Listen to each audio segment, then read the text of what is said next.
What? Whoa. Chill. Pete. Clean water. Whoa, what are these? That's a not a water.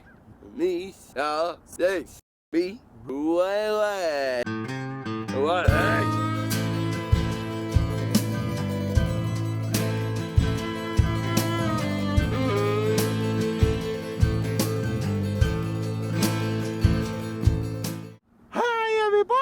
This is your friend Green Bean, and we're down here at the Mississippi River over in North Minneapolis. And Quincy and I are going to be talking about clean water and what we can do to help make it cleaner. So you're going to follow me. You see Quincy running around, and you see all the bottles and trash and just all kinds of things that is by the water. Those things evidently had floated and they're now on the shore. But once upon a time, they were inside the water. And that's what we're going to be talking about, how we can clean the water. Hey, Quincy. Hi there. How are you? Good. Are you going to be helping us do some cleaning today? No. Why? I know you like to play music. Yeah. That sounds good. That was a good beat. Oh, no. First day. Yeah. Oops. Just be careful. It's here. Huh? Just be careful, Quincy. What? We just need you to be careful, okay? Because you can hurt yourself down here.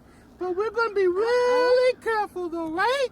Right. Okay. This is going to be a fun time. So, everybody, just keep watching. We will be right back, okay? Yeah. Right, Quincy? Right.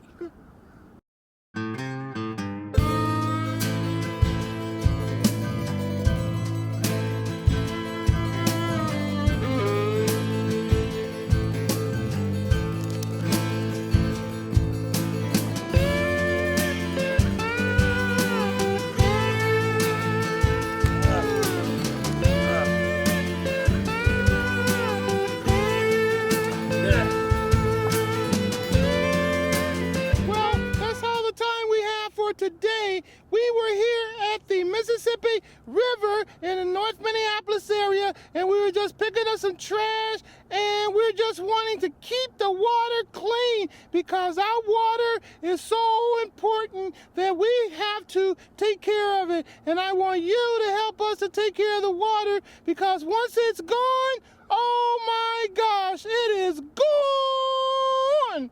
Okay, so bye-bye for now. This is Green Bean, and we will see you later. You're watching Quincy's Fresh Beat. Quincy and friends learn about clean water. Thank you, bye-bye. Gotta go clean that water, gotta clean that water, gotta get that water clean, Minneapolis, keep our water clean, Minneapolis. Bye-bye. See you. Bye. Bye. Wow.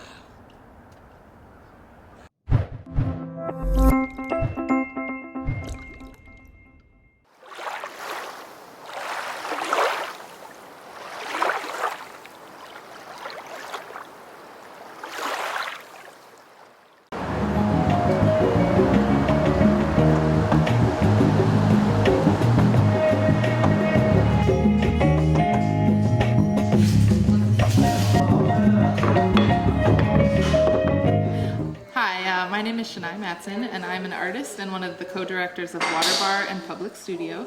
Water Bar and Public Studio is an art and community space focused around water and environment. And so we are a bar that serves local tap waters for free, and we also talk to people about where water comes from and why water is important to our lives and our communities.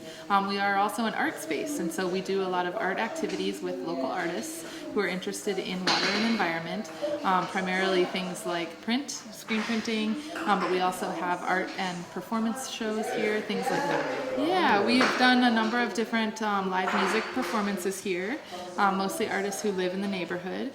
We also do a lot of visual art, so we've had a couple of exhibitions, and we continue to try to connect with artists who have visual art related to water. And you know, water touches on everything, so that's a pretty broad topic. And then we have a few permanent art pieces that are installed in the space by local artists. Yeah, so behind me, this piece right here is by an artist named Asia Ward. She's a sculptor, and this is actually a sculpture of a section of the St. Croix River that Asia made while she was an artist in residence at Franconia Sculpture Park. So at Water Bar, we typically serve 3 different waters at a time, and this is a tasting flight, and the idea is that every water has a different source, and so we want to talk about those waters and those sources. So today we have a Minneapolis tap water, and this is a water that is sourced from the Mississippi River. So in Minneapolis, we all get our tap water from the Mississippi.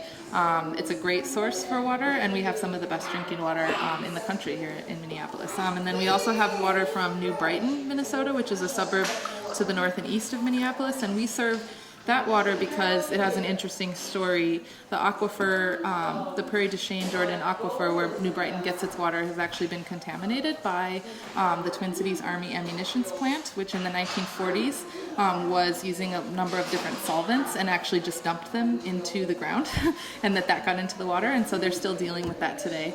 In New Brighton. Although they treat the water, it's safe to drink, but they continue to discover low levels of new contaminants. So they're actually going to be switching to Minneapolis tap water soon.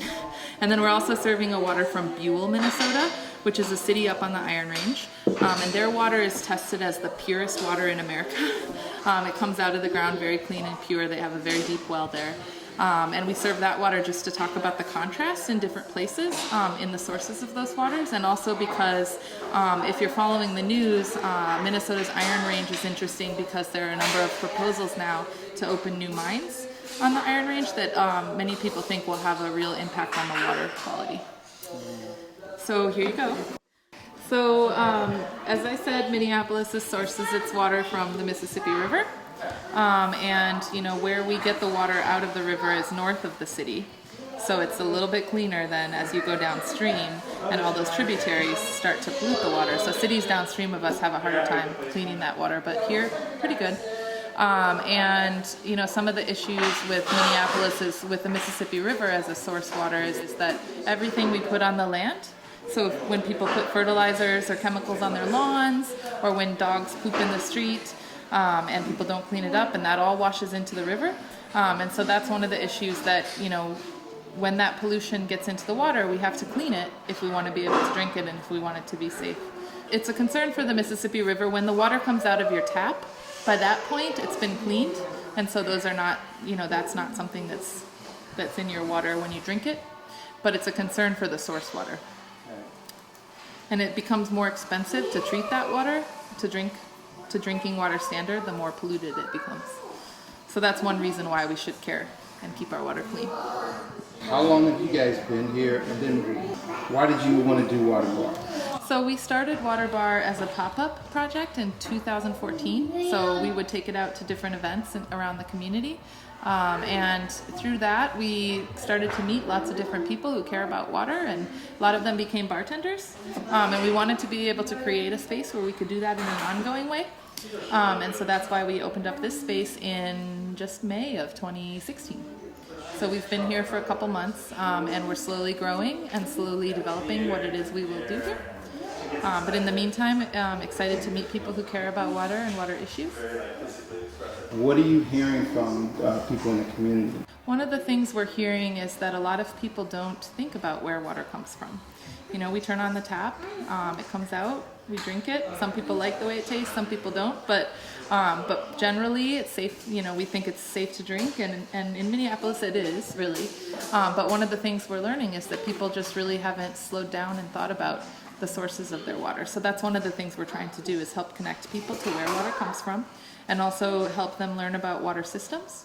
So how does that water get from that source to your tap, and who's involved in that?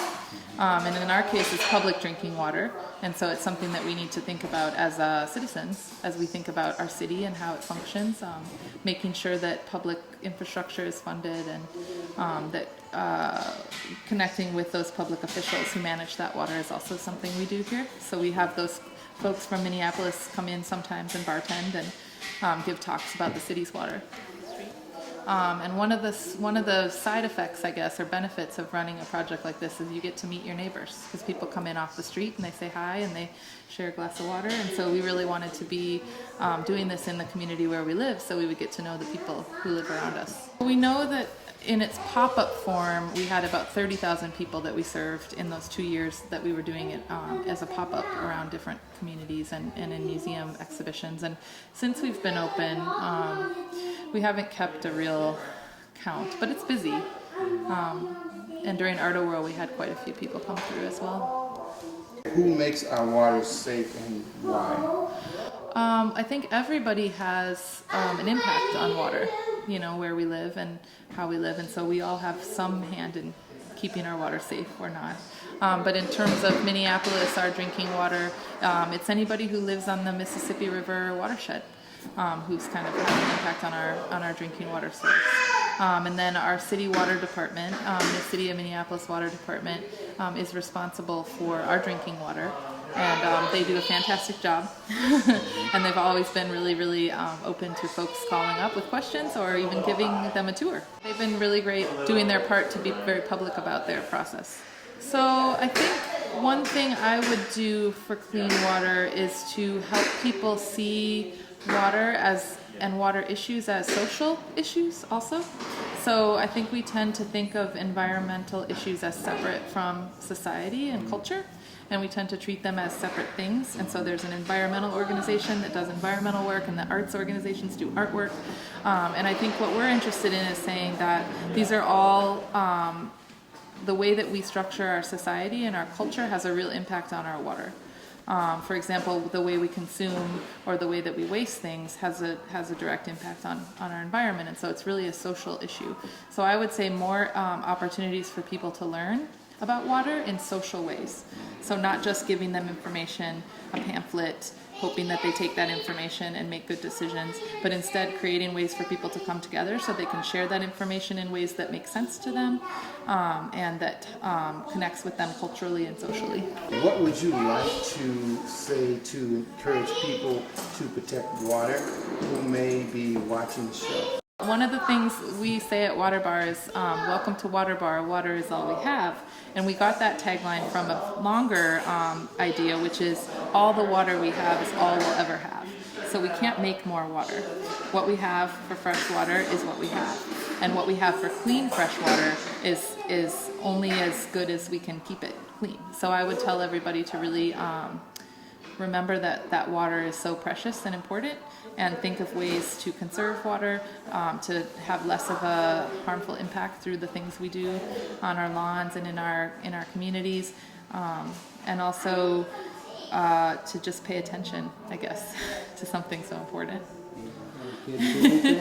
Well, we have a little kid area set up here at Water Bar because Colin and I have 2 young children. And so we want to, when we plan events and things at Water Bar, we try to think of ways to make them family friendly so that parents can come who have children. And we're always thinking of ideas and are interested in connecting with groups that might want to put together events that are kid focused.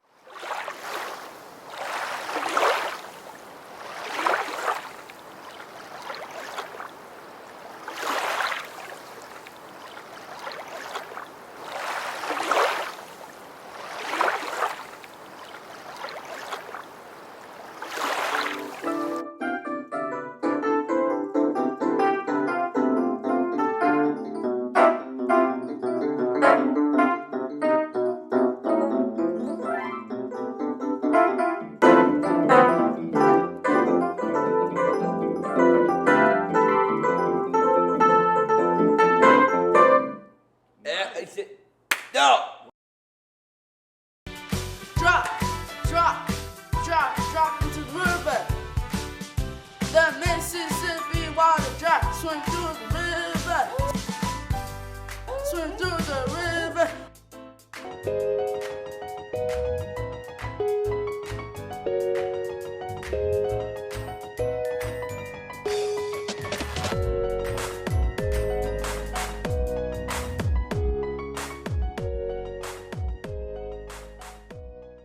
Come on, everybody, join me down the river.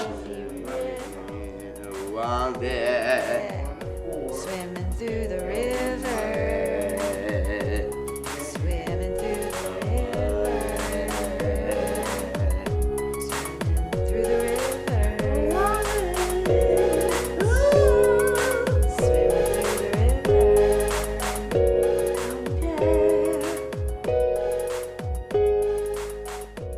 The Mississippi water drop. Swimming through the river.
After watching this program, you will understand why sidewalk salt harms the environment, how salt gets into our rivers and lakes, how to choose and use the best tools to remove snow and ice, when to use and how to apply the proper amount of salt and sand.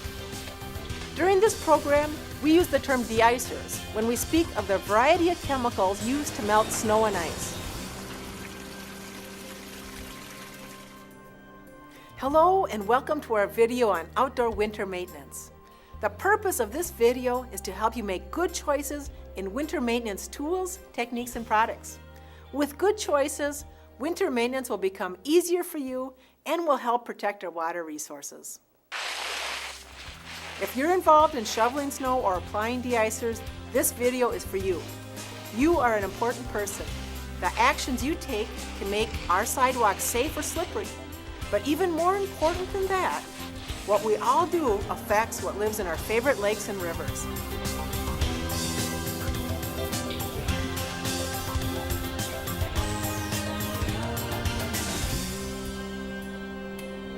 Minnesota's lakes and streams are getting saltier each year. Much of it is related to winter salt use. Would you pour a bag of sidewalk salt into your favorite fishing lake? Of course not. But that's exactly what we're doing. Salt is a long-term pollutant. It doesn't go away. It accumulates in our water. Shoveling our driveways and sprinkling salt on our steps is very common. How can that affect our lakes? It may sound a bit far-fetched until we investigate how salt moves from our sidewalk into the water.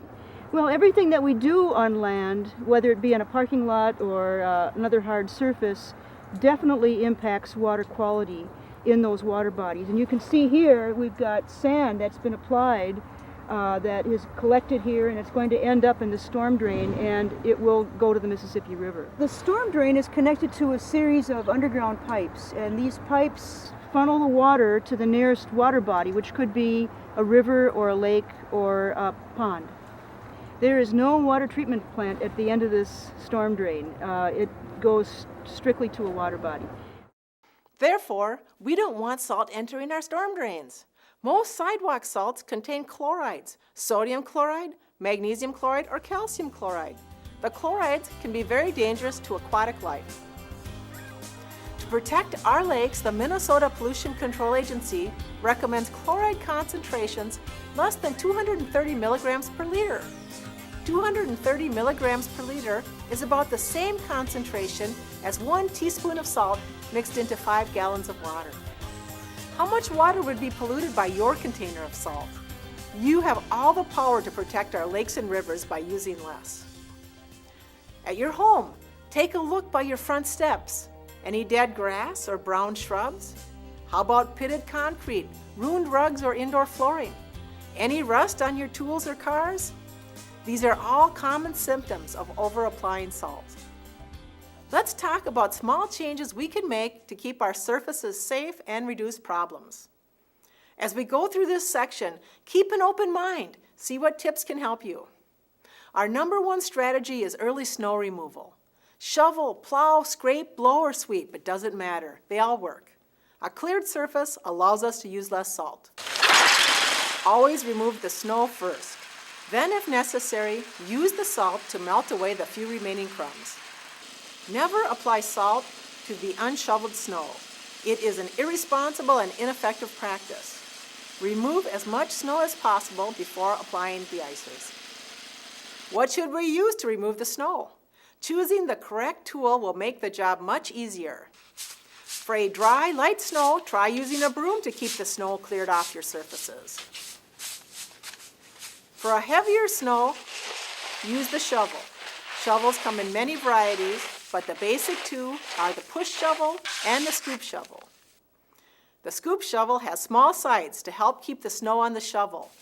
They're good for lifting and moving the snow elsewhere. They're good for working in small, tight quarters. The push shovel has no sides. They're good for guiding or sliding the snow on the ground. Generally, you can move more snow faster with a push shovel. Choose the proper shovel and your job will be easier. Early snow removal reduces your chance of icy compacted surfaces. If we're late at snow removal and we've walked or driven over the snow, it will likely turn to ice. This means more work. If you're always battling compacted snow and ice, reassess your maintenance strategy. Start snow removal early, don't wait.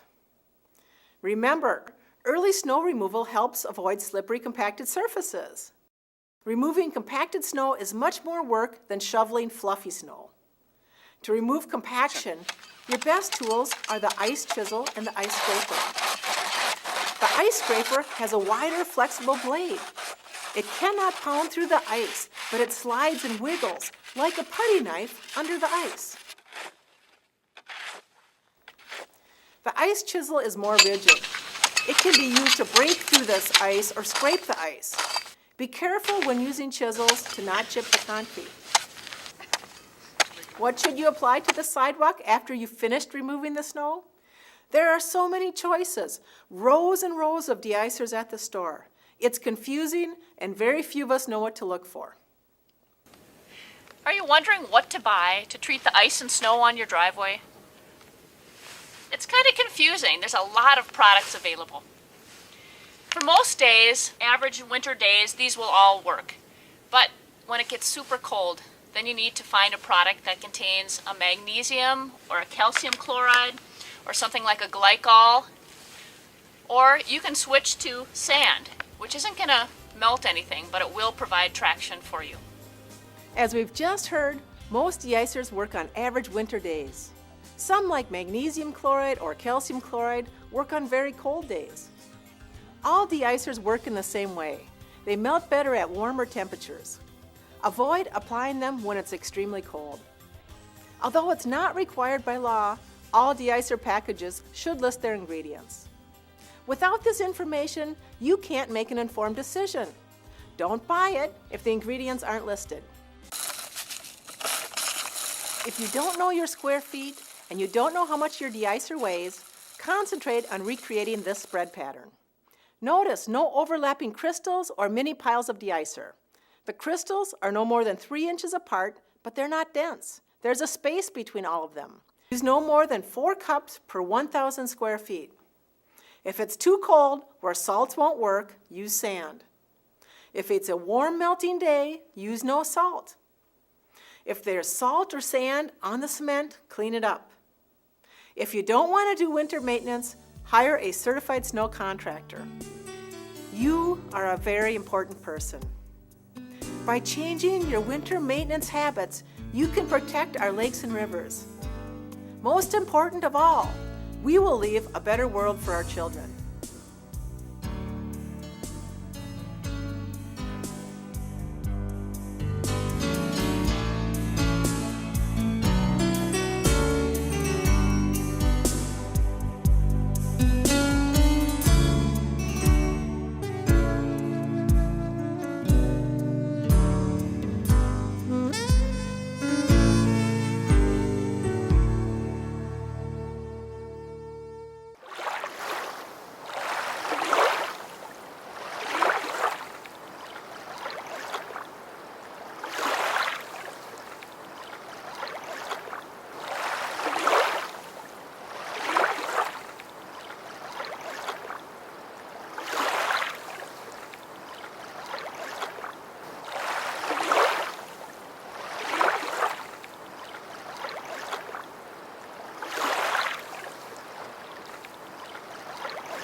And guys, this is Donald Jackson. You're watching Quincy's Fresh Beat.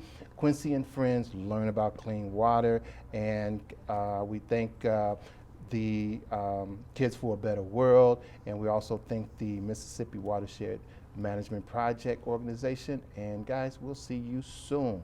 Thanks. Bye.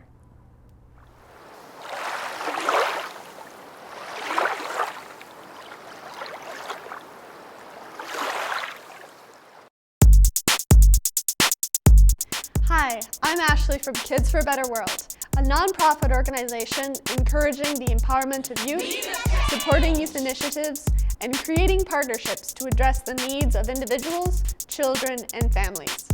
Be the change. Be the change,